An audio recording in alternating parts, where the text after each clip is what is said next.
유초등부 친구들 안녕. 오늘은 누가복음 2장 41절부터 52절까지 말씀을 통해서 말썽쟁이 예수님이라는 제목으로 함께 말씀을 나누려고 해요.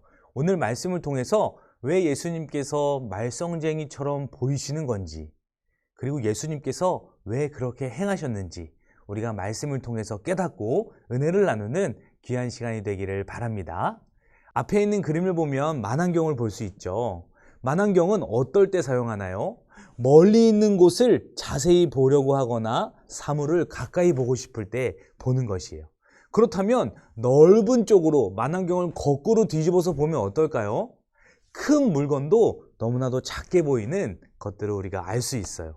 그렇듯이 오늘 본문 말씀 속에 나타난 예수님을 우리가 어떤 시각에서 보느냐, 어떻게 보느냐에 따라서 말썽꾸러기일처럼 보일 수도 있고, 아니면 정말 하나님이시고 하나님의 아들이신 분이다 라고 알 수가 있다는 거예요. 오늘 말씀을 보면 예수님께서 가족들과 함께 예루살렘으로 유월절 절기를 지키러 갑니다. 이스라엘 남자들은 1년에 3번 절기를 지켜야 하는 의무가 있었어요. 이때 유월절을 맞이하여서 온 가족들과 마을 동네 이웃들이 모여서 예루살렘 성전으로 향하고 있었답니다. 얼마나 많은 인파가 몰렸든지 평소 예루살렘의 인구가 2만 명이라면 이날은 10만 명이라는 사람이 각지에서 엄청나게 많이 몰리는 그런 날인 거예요. 마리아와 요셉 그리고 예수님은 온 가족들과 함께 예루살렘에서 유월절 절기를 다 지키고 이제 갈릴리로 돌아가는 길이었어요. 그런데 그때 마침 예수님이 보이지가 않는 거예요. 그래서 아빠와 엄마였던 요셉과 마리아는 예수님을 두리번거리면서 찾기 시작해요. 그때가 바로 하루길이나 되는 약 35km나 되는 그 길을 돌아온 후였어요. 이때 부모의 마음은 어땠을까요? 가슴이 철렁 주저앉지 않았을까요? 왜 예수님은 하루길이나 되는 시간 동안 찾지 않고 왜 이제서야 마리아와 요셉은 예수님을 찾기 시작한 것일까요? 예수님을 버리려는 목적으로 하루나 지난 후에 예수님을 찾으려고 하는 신용만 한 것일까요? 아니에요. 본문 말씀에 잘 나타나 있듯이 예수님께서는 예루살렘으로 처음 올라가시는 길이었어요.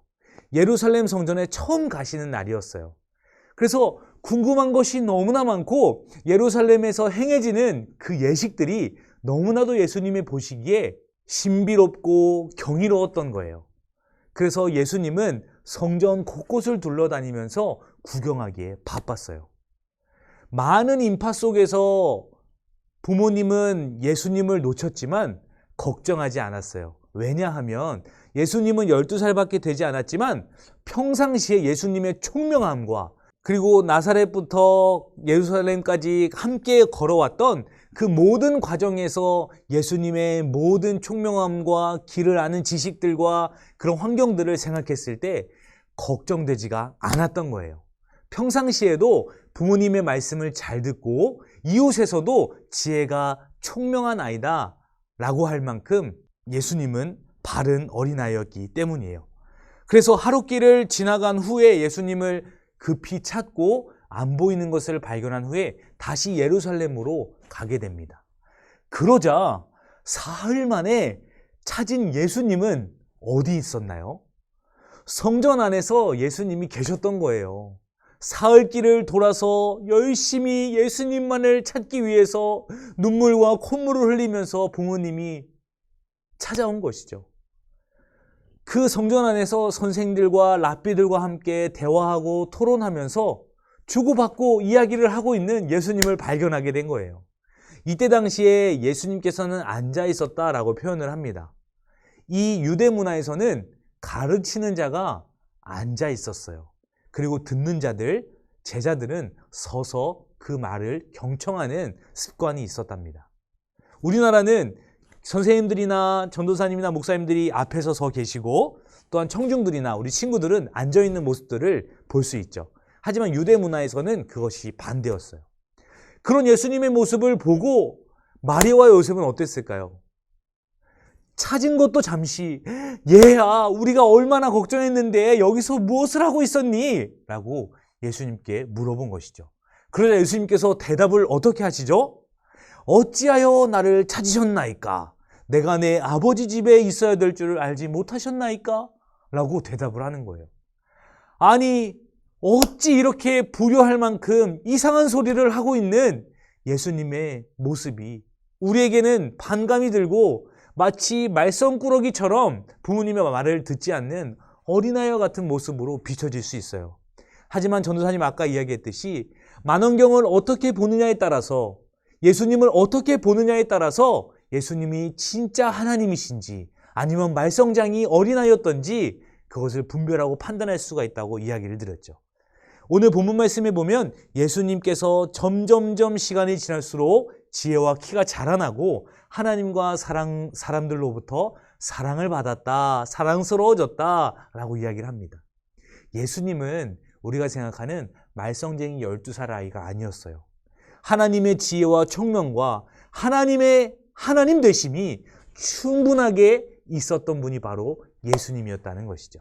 그래서 예수님은 35km나 되는 길을 다시 돌아왔지만 예수님이 잘 따라오고 있을 거라고 확신했어요.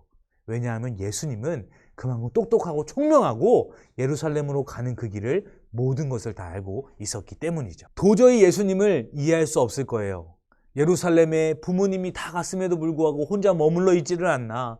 또한 찾아서 봤더니 선생들과 랍비들과 대화를 하고 있지 않나. 또 어찌 너가 여기 있느냐 물어보니까 어찌하여 나를 찾으셨나이까 되묻기를 하지 않나. 정말 배은망덕한 모습인 것처럼 보여요. 하지만 예수님을 하나님의 말씀의 관점으로 봐야 해요.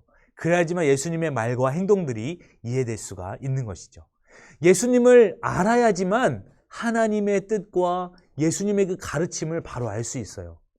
예수님을 바로 알아야지만 우리가 하나님을 바로 알 수 있고 하나님께서 가르쳐 주신 그 뜻이 무엇인지를 우리가 이 땅에서 깨닫고 온전히 살아갈 수가 있는 것이죠. 예수님을 아는 방법은 하나님의 말씀을 통해서 알 수 있어요. 말씀을 가까이 하고, 또 말씀을 가까이 한다는 것은 말씀을 읽고 쓰고 말하고 또한 그 말씀을 듣는 것을 이야기하는 거예요. 주일날 우리 친구들이 예배 자리에 나와서 하나님의 말씀을 경청해서 듣고 그 말씀을 우리가 한번 고백하고 다시 외워보고 읽고 쓰면서 하나님의 말씀을 가까이 하는 거예요. 그럴 때 예수님을 바로 알 수 있는 하나님의 은혜가 있는 거랍니다. 오늘 전도사님을 따라서 예수님을 바로 알 수 있기를 바라는 마음으로 결단하고 마치도록 할게요. 하나님, 예수님을 알게 해주셔서 감사합니다. 성경 말씀을 우리에게 주심을 감사합니다. 성경 말씀을 항상 가까이 하는 거룩한 습관을 갖도록 도와주세요. 아멘. 유초등부 친구들 안녕.